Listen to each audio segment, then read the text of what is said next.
He gave her a map, a horse, and a kiss, then told her, "You'll find your mother at the end of that trail." The horse knew death was coming before John Harrow did. It stopped at the edge of Perdition Falls, ears flat against its skull, refusing to move until he pressed his spurs deep. The town lay ahead like a broken jaw full of rotted teeth, buildings leaning against each other for support, windows dark as bullet holes. Harrow had ridden 3 days through heat that turned the world to copper and dust. His throat was lined with sand, his lips cracked like old leather. But it wasn't thirst that made his hand shake as he touched the warrant folded in his vest pocket.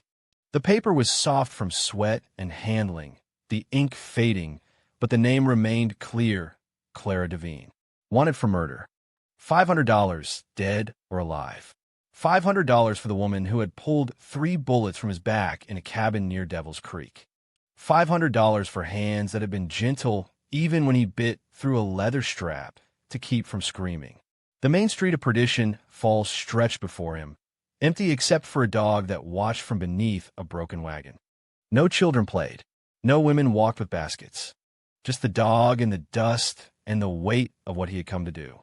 The saloon stood at the street's end, its doors hanging crooked on rusted hinges. The last drop, someone had painted above the entrance, though half the letters had peeled away. Harrow tied his horse to a post that looked ready to fall and stepped on boards that groaned beneath his boots. Inside, the air hung thick with tobacco smoke and the sour smell of spilled whiskey. 3 men sat at a corner table, cards forgotten in their hands as they watched him enter. The bartender, a man with arms like fence posts and eyes like a hanged man, polished a glass that would never come clean. Harrow walked to the bar, spurs singing a funeral song against the floor. He set a coin on the wood, silver catching what little light filtered through the dirty windows. "Whiskey," he said. The bartender poured without looking at him. "You're Harrow." It wasn't a question. Word traveled fast in dying towns, carried on wind and desperation. Harrow drank, feeling the burn chase the dust from his throat. "I'm looking for Clara Devine." The bartender's hand stilled on the glass. One of the card players coughed. Outside, the dog began to howl, a long, mournful sound that made Harrow's horse stamp and pull at its rope. "Clara's been in the ground 2 winters now," the bartender said. His voice came out careful, like a man walking around a rattlesnake. "Fever took her." Harrow set down his glass. 2 winters. He had been hunting a ghost, following trails that led to a grave. The warrant in his pocket felt heavier than his gun. "She left something behind," the bartender continued. Someone. Before Harrow could ask, a door behind the bar opened. A girl stepped through, 16, maybe 17, with hair the color of dried blood and eyes that held too much knowing for her years. She wore a man's shirt tucked into worn trousers, and when she moved, Harrow saw the handle of a knife at her belt. But it was her eyes that stopped his breath. Clara's eyes, looking at him from a younger face. The same gray-green that had watched over him in that cabin, that had seen him at his weakest and hadn't turned away. "This is Rose," the bartender said. "Clara's girl." Rose studied Harrow like she was reading words written on his soul. Her gaze moved from his dust-covered coat to the guns at his hips to the badge hidden beneath his vest. He knew she could feel its weight, even if she couldn't see it. "You're the bounty man," she said. Her voice had her mother's smoke and honey, but with an edge Clara's had never carried. "Come to collect on a dead woman." "I didn't know," Harrow said. The words came out rough, scraped raw by things he couldn't name. Rose laughed, a sound like glass breaking. "Men like you never know. You just follow the money until it runs out or runs red." She rolled up her left sleeve. There, starting at her wrist and disappearing beneath the fabric, was a tattoo unlike anything Harrow had seen. Lines and symbols twisted together. A map that seemed to move in the dim light, roads that led everywhere and nowhere. "She gave me this before she died," Rose said. "Said someone would come looking for her one day. Said when they did, I should show them this." Harrow stared at the ink on her skin. In 3 years of hunting, he had never seen Clara's daughter mentioned on any warrant, in any town record. It was like the girl had appeared from smoke, carrying secrets in her skin. "What is it?" he asked. Rose rolled her sleeve back down. That depends on what you came here to find. Justice? Money? Or something else? The question hung between them like a man at the end of a rope. Outside, the dog had stopped howling. The card players had gone back to their game, but their movements were too careful, too quiet. Everyone was waiting for something. For Harrow to draw his gun, for Rose to run, for the violence that always came when men like him rode into towns like this. But Harrow found himself thinking of Clara's hands, steady and sure as she worked to save a man who hunted people for gold. He thought of debts that couldn't be paid in coins, of weight that couldn't be measured in warrants. "Your mother," he said finally. "She died of fever?" Rose's smile was sharp as her knife. "That's what the ground knows. But the ground keeps all kinds of secrets." She turned and walked back through the door, leaving Harrow alone with his whiskey and the weight of iron and ink. The bartender had gone back to polishing his glass. The card players dealt another hand. And somewhere in the dust outside, Harrow's horse waited, patient as death, while its rider stood at a bar, trying to understand how hunting the dead could lead him to the living, and why a map drawn on a young girl's arm felt heavier than any warrant he had ever carried. They left Perdition Falls before the sun could think about rising. Rose sat behind Harrow on his horse, her arms loose around his waist, touching him only enough to keep from falling. The town disappeared into darkness behind them, swallowed by the desert that had been eating settlements since before memory began. Harrow had given her his spare shirt to wear over her own. It smelled of gunpowder and sweat and something else, regret, maybe if regret had a scent. She had packed light, a canvas bag with hardtack, dried meat, and a photograph wrapped in oilcloth that she wouldn't let him see. The desert welcomed them like an old enemy. By noon, the heat had turned the world into a shimmering lie. Mountains danced where no mountains stood. Water laughed where only sand waited. Harrow's horse moved steady, trained to ignore the desert's tricks, but he could feel Rose shifting behind him, fighting the urge to chase mirages. "Mama says the desert shows you what you want most," Rose said. Her voice came out cracked, and Harrow passed back his water without turning around. "Says that's how it gets you." Harrow noticed how she spoke. Says, not said. Present tense for a woman 2 winters dead. He had known men who talked to ghosts, men who couldn't let go of what the ground had claimed. Usually, those men didn't last long. "Your mother knew the desert?" he asked. "She was born in it, out past Cathedral Rock, where the Apache used to dance." Rose handed back the water, careful not to take too much. She could find water where buzzards died of thirst. Could read the sky like other folks read books. They rode through landscapes that changed like a fever dream. Red rocks gave way to white sand to black stone that held the sun's heat like a grudge. Harrow had traveled these wastes before, following other warrants, other ghosts.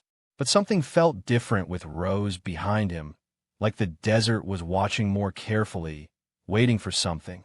When the sun finally began to sink, they made camp in the lee of a rock formation that looked like praying hands. Harrow built a small fire while Rose tended the horse, her movements sure and practiced. She had her mother's way with animals, he noticed. The horse, which barely tolerated him after 3 years, nuzzled her palm like an old friend. They ate in silence, hardtack soaked in water, strips of dried beef that required more chewing than they were worth. The fire crackled between them, painting shadows on the rocks. Above, stars began their nightly ritual of remembering the dead. "You were hurt when Mama found you," Rose said suddenly. She sat with her knees drawn up, the firelight catching the angles of her face. 3 bullets. "One still in there," she said, "too close to your spine to dig out." Harrow's hand moved unconsciously to his back, where the old pain lived. "She told you about that?" "She told me everything. How you crawled 2 miles, leaving a blood trail a blind man could follow.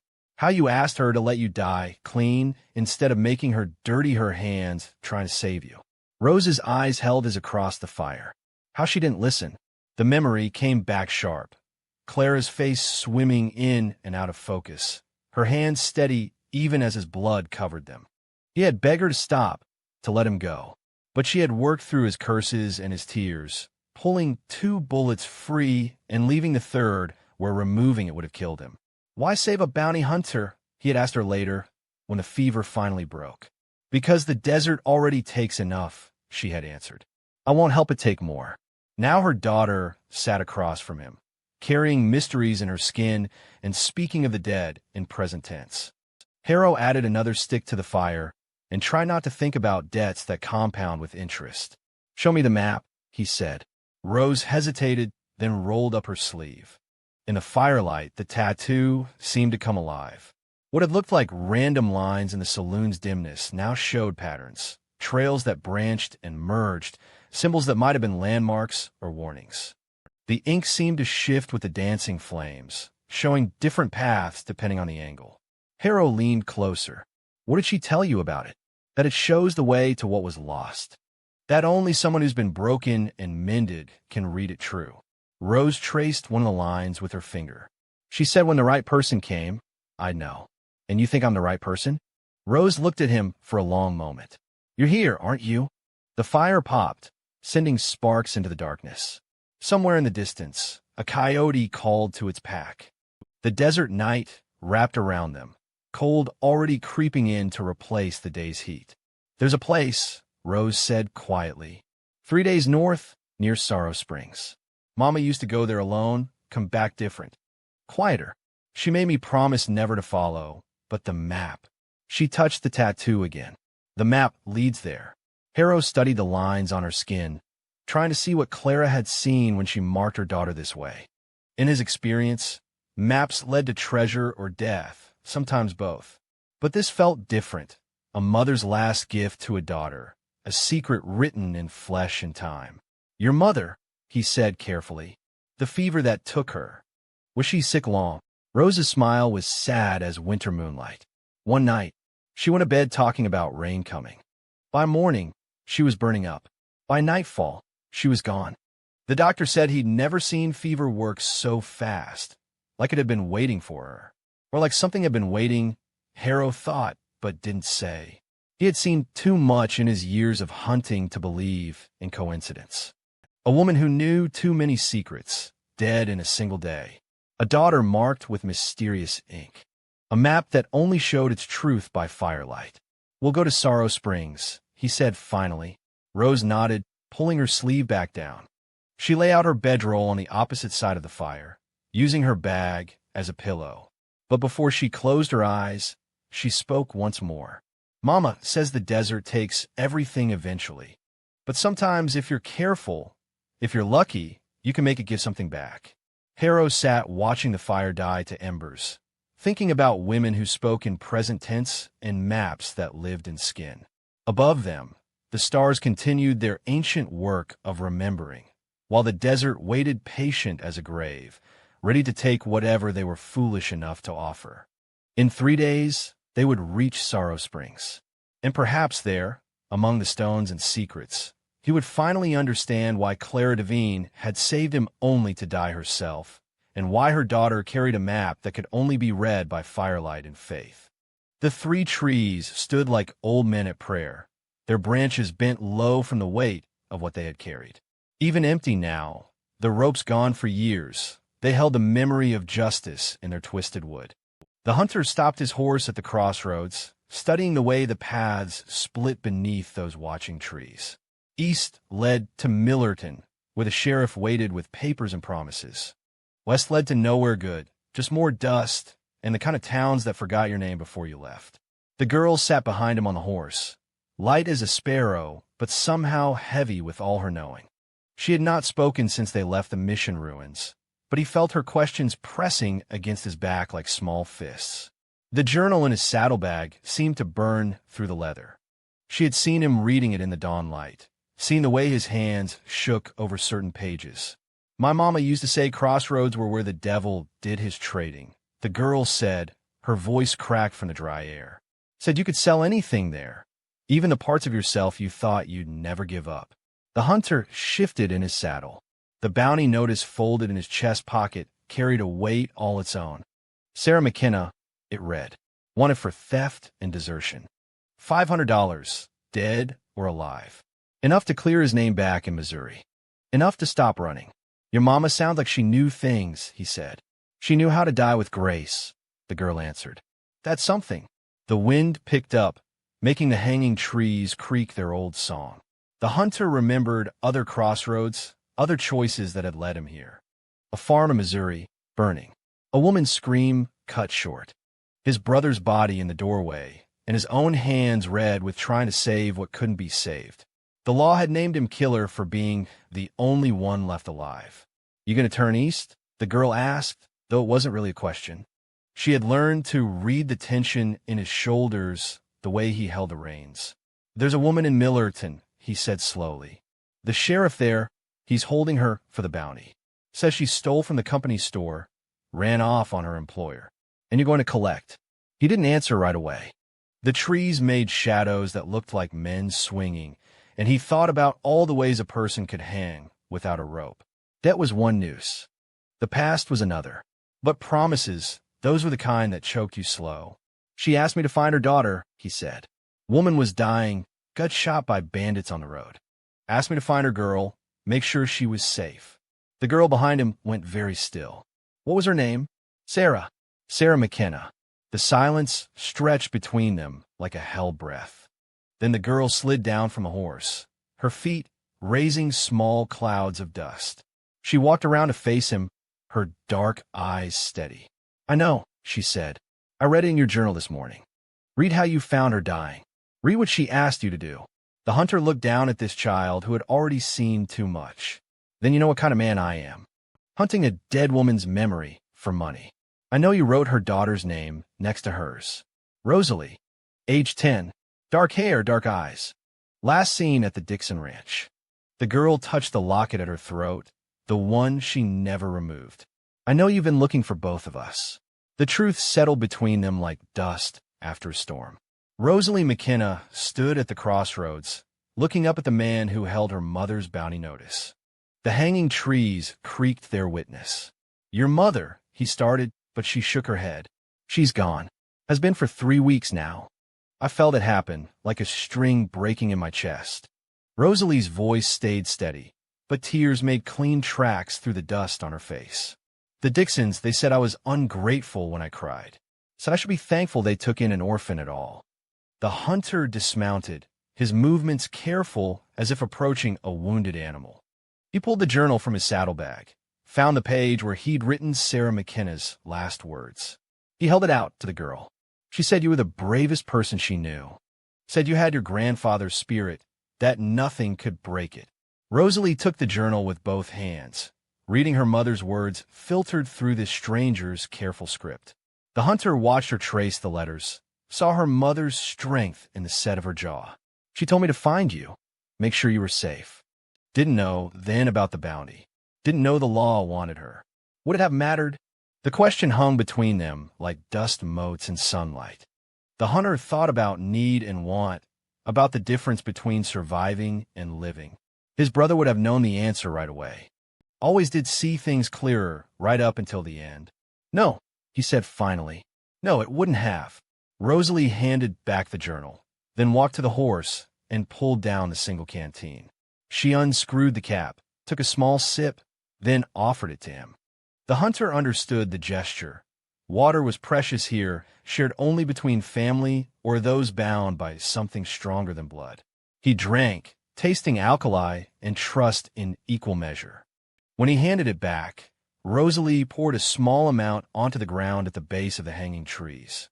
For my mother, she said, and for the promises that outlive us. They stood together as the water disappeared into the thirsty earth. The crossroads waited, patient as always. East to Millerton and the sheriff. West to nowhere good. But sometimes nowhere was exactly where you needed to go. The hunter helped Rosalie back onto the horse, then swung up in front of her. He turned the animal's head west, away from bounties and sheriffs and the kind of justice that swung from trees. Where are we going? Rosalie asked. There's a mission 3 days west. Real one this time, with sisters who'd taken strays. He felt her hands grip his coat, holding on. After that, I don't know. That's honest, at least. They rode away from the crossroads, leaving 3 trees to their memories. Behind them, The patch of wet earth had already dried, but something had shifted in the world, small as a prayer. The currency of mercy, the hunter thought, was not measured in coins or pardons. It was counted in choices made at crossroads, in water shared from a single canteen, in the weight of a child's trust against your back as you rode toward uncertain refuge. The sun climbed higher, and their shadow stretched long behind them, reaching back toward all the choices that had brought them here.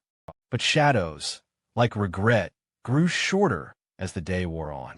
The Joshua tree stood alone against the endless sky, its twisted arms reaching upward like a prayer frozen in wood. Beneath its shade lay a mound of stones, weathered smooth by years of wind and waiting. The hunter knew this place before they arrived, had carried its coordinates not on any map, but in the hollow space between his ribs where promises lived.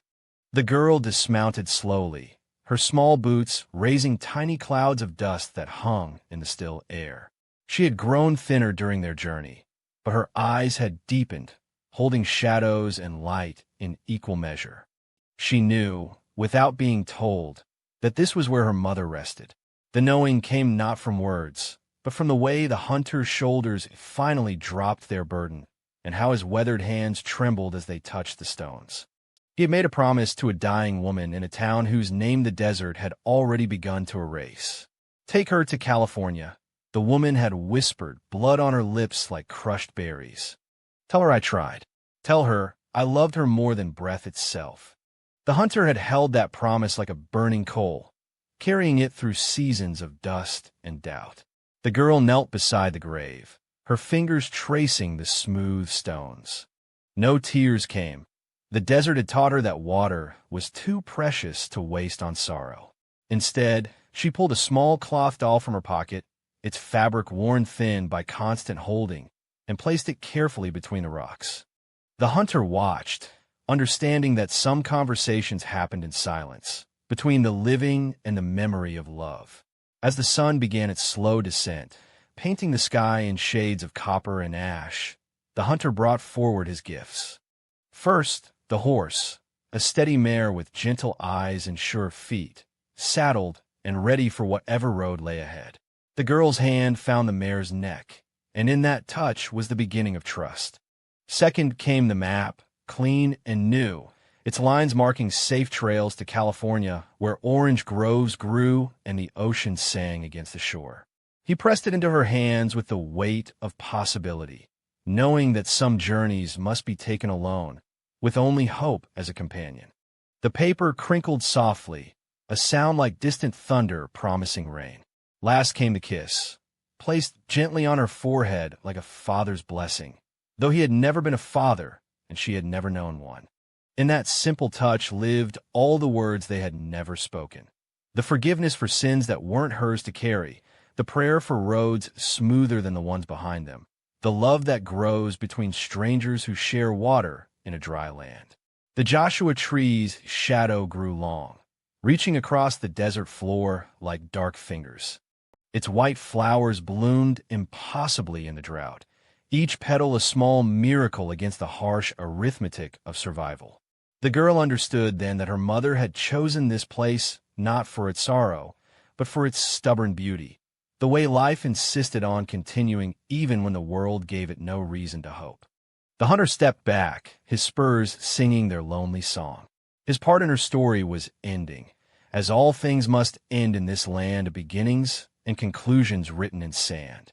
He had brought her here not just to find her mother's grave, but to discover that some weights are meant to be set down, that some daughters carry their mothers not in the ground, but in the set of their shoulders and the steel in their spine.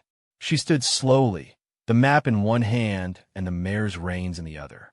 Between them stretched all the words that comfort cannot hold, gratitude too large for speaking, sorrow too deep for tears, and the strange peace that comes when a long search finally ends. The hunter touched the brim of his hat, a gesture as old as the frontier itself, carrying within it both greeting and goodbye. As she mounted the mare, her small frame straight despite the weight of leaving, the hunter saw not the frightened girl he had found, but someone shaped by miles and mercy into something stronger.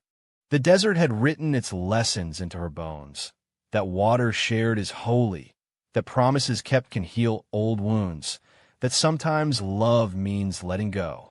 The Joshua tree stood witness as she turned the mare westward, toward California and whatever waited beyond the horizon. The hunter remained by the grave, his shadow mixing with the trees until it was hard to say where one ended and another began. He had given what he could, a horse for the journey, a map for direction, and a blessing for the courage to use both. Some trails not in towns or rivers, but in moments of quiet understanding. Some hunters find their redemption not in the capture, but in the release. And some daughters find their mothers not in the earth, but in the strength to keep riding when the sun sets on everything they've known. Last lines. The desert wind carried the sound of hoof beats growing distant, and with them, the whispered question that follows all endings. What comes next when a map runs out and the heart must choose its own direction?